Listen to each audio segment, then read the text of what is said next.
Hey guys, welcome back to Refining with Jessie, the life coach. So today we are going to be talking about the word I'm sorry, apologies, and how to know someone truly deserves a second chance. The word I'm sorry we throw around a lot, and because of that, it's used a lot of the times to manipulate others, especially narcissists.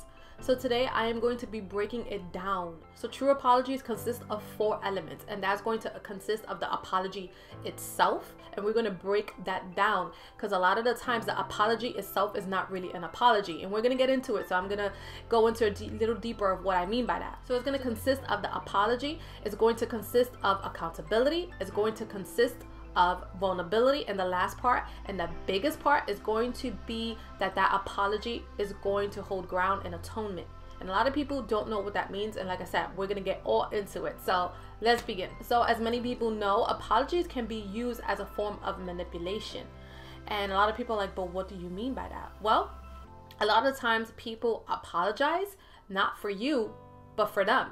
Sometimes their guilt and shame is so overwhelming to them that they're actually apologizing to get that guilt off their chest. It really has nothing to do with you or your feelings. It's just how they're feeling, and they don't want to feel that no more, so they apologize, right? So some other ways that people use apologies to manipulate is they say the words I'm sorry, which, you know, are the recipients, people like us who are getting the apology, they truly believe that the other person is submitting, right? When you hear the word I'm sorry, that means like, okay, you know, they see their error of their ways, they see where they went wrong. But the actual truth of it is that they're not actually apologizing because they see the error of the ways.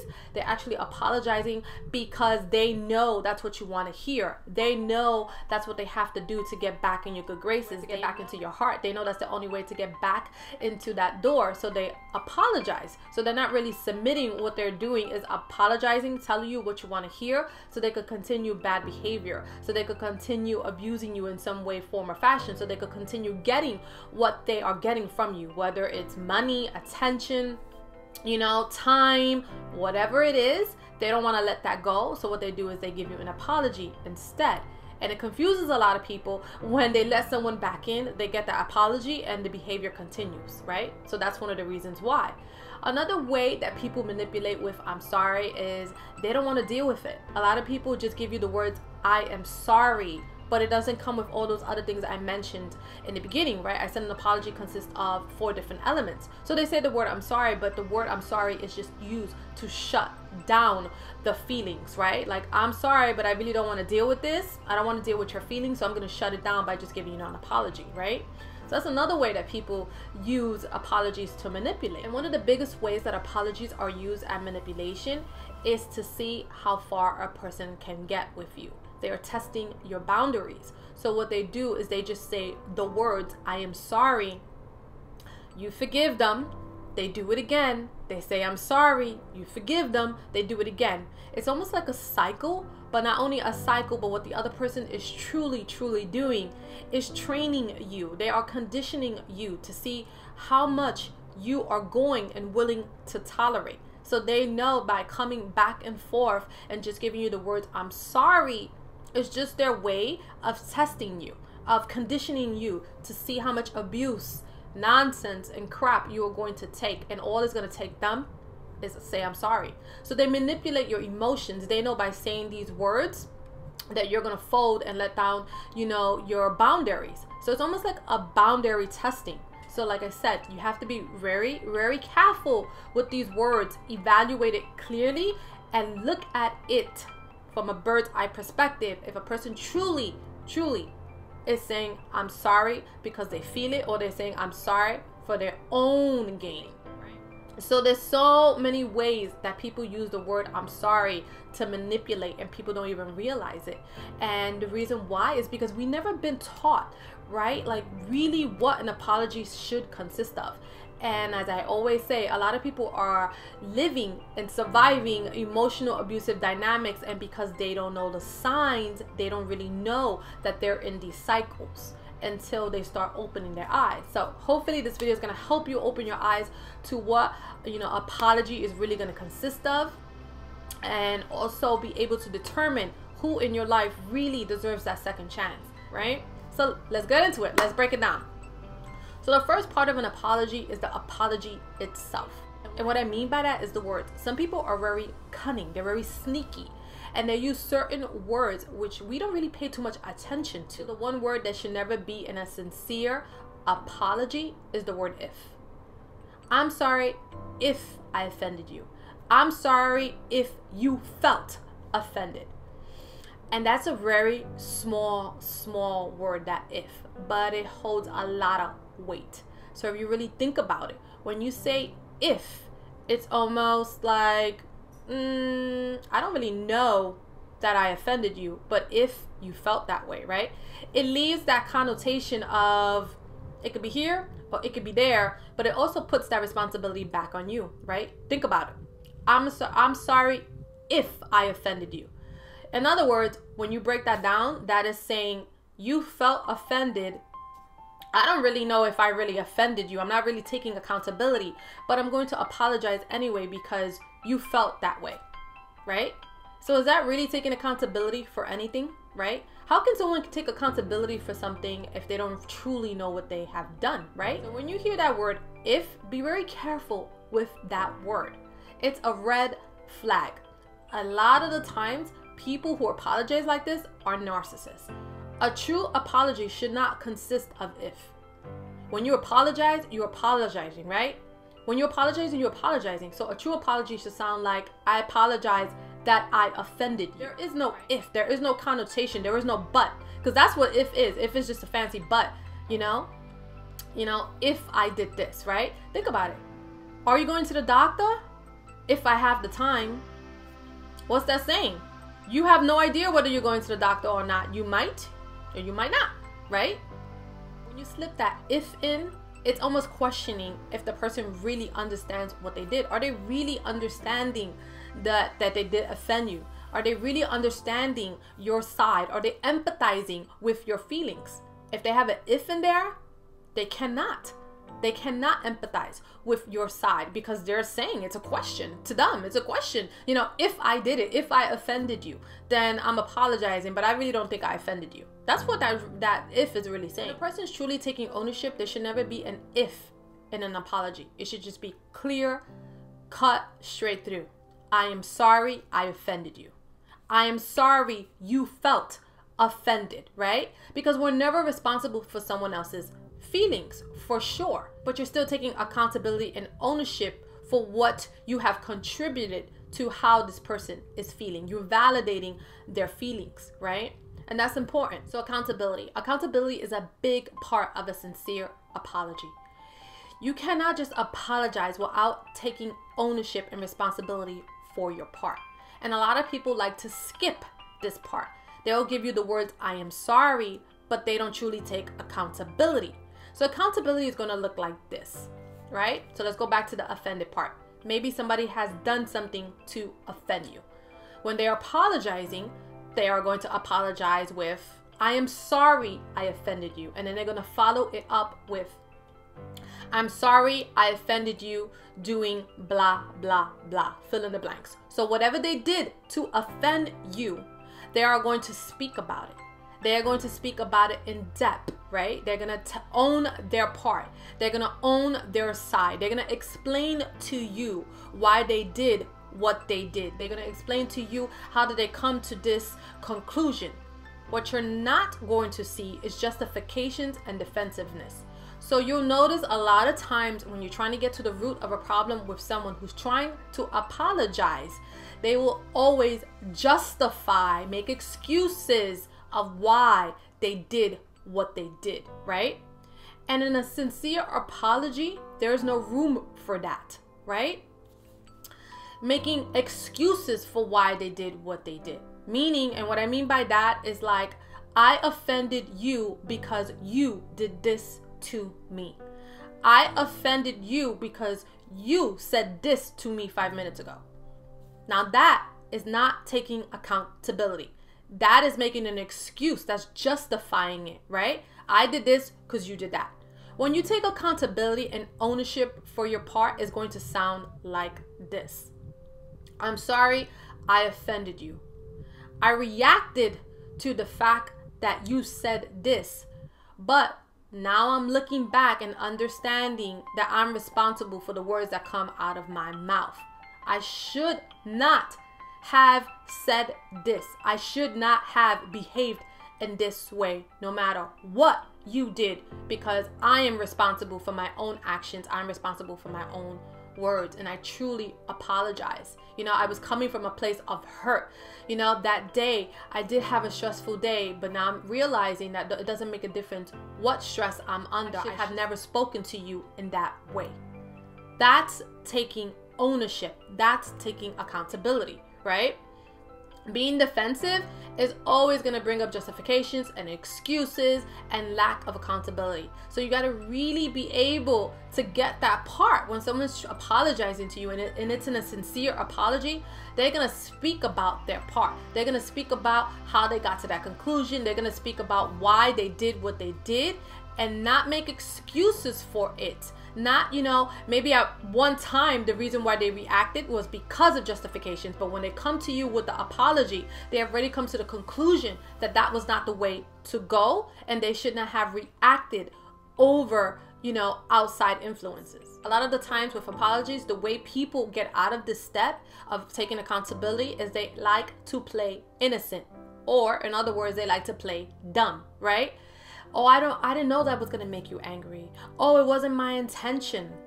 Oh, I don't mean no harm. I have heard these words out of people's mouths. And the truth of the matter is they do know exactly what they're doing. But what they try to do is try to play on your emotions, especially if you're a person who's very forgiving and you're an empathetic person and you're a person that comes from your heart space.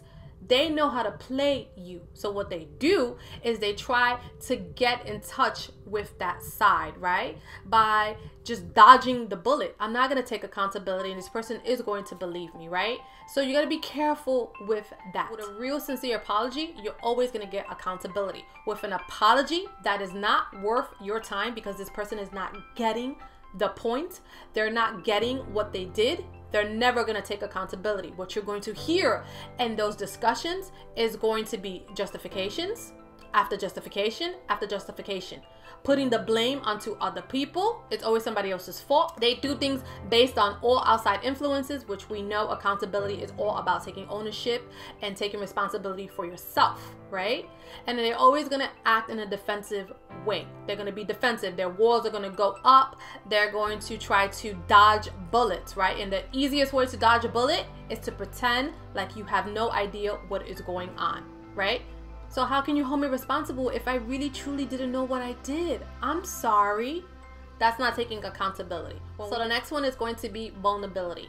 So a lot of people struggle with this. They do not know how to be vulnerable because they are coming from their pride and ego, right? And if a person is putting their pride and ego over being vulnerable with you, that's not a sincere apology. Not only is it not sincere, but a person who is not capable of being vulnerable is always going to be a repeated offender. So understand that. So what does vulnerability look like? So when you're vulnerable, you're able to come from your heart space. You're able to speak about your own insecurities. You're able to speak about your feelings. You're able to speak about your emotions. You're able to speak about what's going on in your life, right? Not only that, but you're able to see and take responsibility, once again, for the pain that you inflict on others, right? So an apology that includes vulnerability is going to talk about how they felt. It's going to talk about emotions. It's going to talk about their own insecurities. Because a lot of times when we react to others, it's coming from our own insecurities, right? It's that way of breaking down our defenses. It's that way of letting go of those justifications, right? So accountability and vulnerability almost go hand in hand, because once you start taking accountability, you're able to become vulnerable. You're able to say, yeah, I have issues and this is why I did this. This is why I have this issue. So we're going to backtrack and add this step into that apology, right? Vulnerability. So what is that going to look like? I'm sorry I offended you. I did say this because I was reacting off of what you said. But now looking back, I realize I'm responsible for my own actions and I should not have done blah, blah, blah, blah, blah. The reason I did blah, blah, blah, blah, blah is because I was feeling insecure with my own self. So when you express vulnerability, you're expressing your regret, you're expressing your sorrow, you're expressing your guilt. Not only that, but you're, telling the person, since you, stopped speaking to me or you have left, this is how I truly have felt. I felt empty, or, maybe I didn't realize your value or your worth, but now I see it and it has impacted me like this, and so on and so forth, right? The person's able to truly let you in. They're able to speak to you about their feelings. They're able to speak to you about their emotions. They're able to speak to you about how, your falling out has impacted them, right? They're able to get deep with you. So they're able to not only get deep with you, but like I said, they're also going to be able to face themselves. They're going to look inward and say, I did this because of this, and now I'm starting to realize, my part and how I played in this whole scenario and the breakdown of this situation, and I'm really am sorry. That's how vulnerability is going to look like. When a person is not able to do that with you, like I said, they're coming from pride and ego. They're not even able to be honest with themselves. A person who cannot face themselves cannot face others, and because of that, they'll go in circles and circles and circles, and whatever pain and insecurity and issues they have within themselves is always going to be a burden on others, because they don't see their own inner wounding. They don't see their own issues. They don't see how they contribute to situations. It's always going to be somebody else's fault. And because of that, you're always going to be the person who's going to bear their weight. You're going to be the person who's going to have this burden. And that's someone that you don't want to go in cycles with, because it's going to just go round and round and round and round and round. True connections start when there's vulnerability, when you're able to be honest with another person, when you're able to say, listen, I'm struggling here. When you're able to say, I did this, and I'm really sorry. I didn't really see it, but now I see it, and now I'm willing to correct my behavior. And that's going to lead into the next part. A sincere, true apology, and a person who truly deserves a second chance is a person who was willing to change their behavior. So you cannot be only willing to see it. You also have to be able to take action to correct that. And that is called atonement. Atonement is all about correcting your wrongs. A lot of people get this one wrong. The person who's trying to apologize and the person who's willing to accept the apology. What a lot of people do is they try to atone through material items, right? A man screws up, he apologizes, he gifts a woman flowers, right? A woman screws up, she gives a man something that he wants, right? That is the wrong way to go, because you are not correcting your behavior. What you are doing is masking it. You're trying to gift something to get that person to forgive you, to forget, what right? The person truly wants and needs from you is a change of behavior. So an apology is nothing without atonement. What good does it do by saying, I am sorry, if you're not willing to correct the behavior?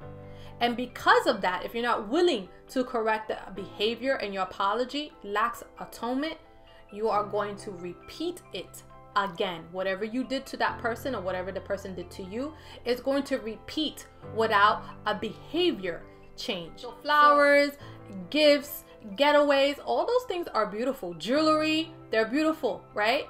But at the end of the day, what good is that going to do for the situation at hand? You might forget it temporarily, but then you're going to go back in a cycle, round and round. Why? Because you never held that person accountable, and they never held themselves accountable.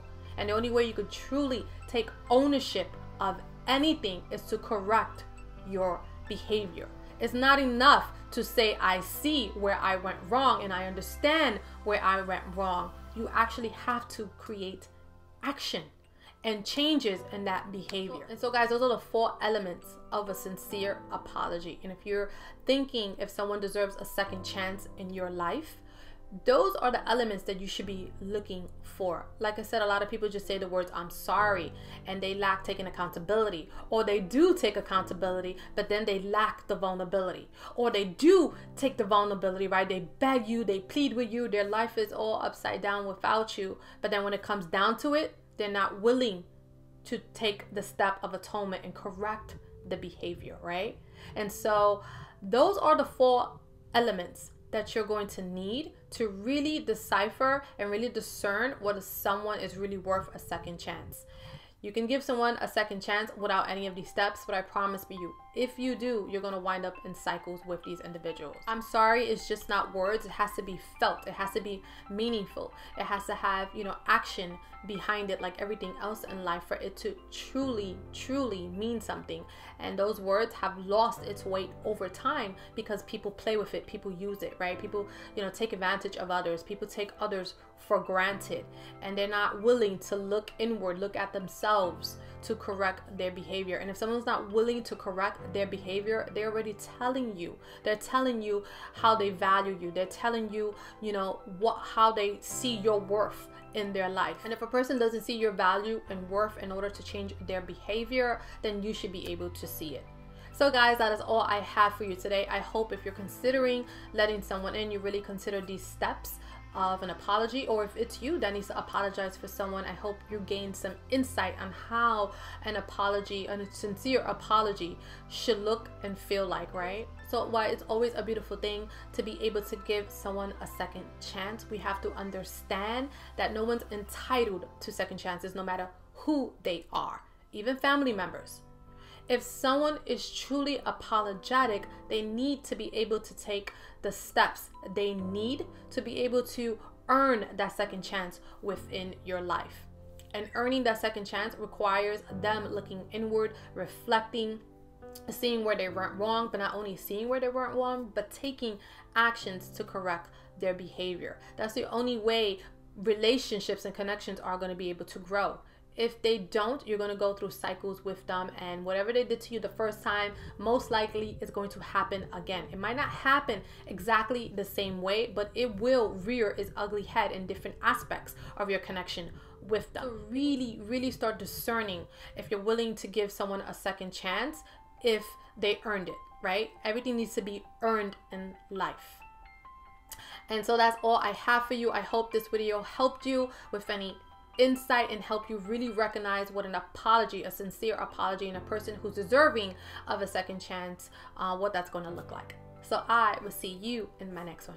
Bye.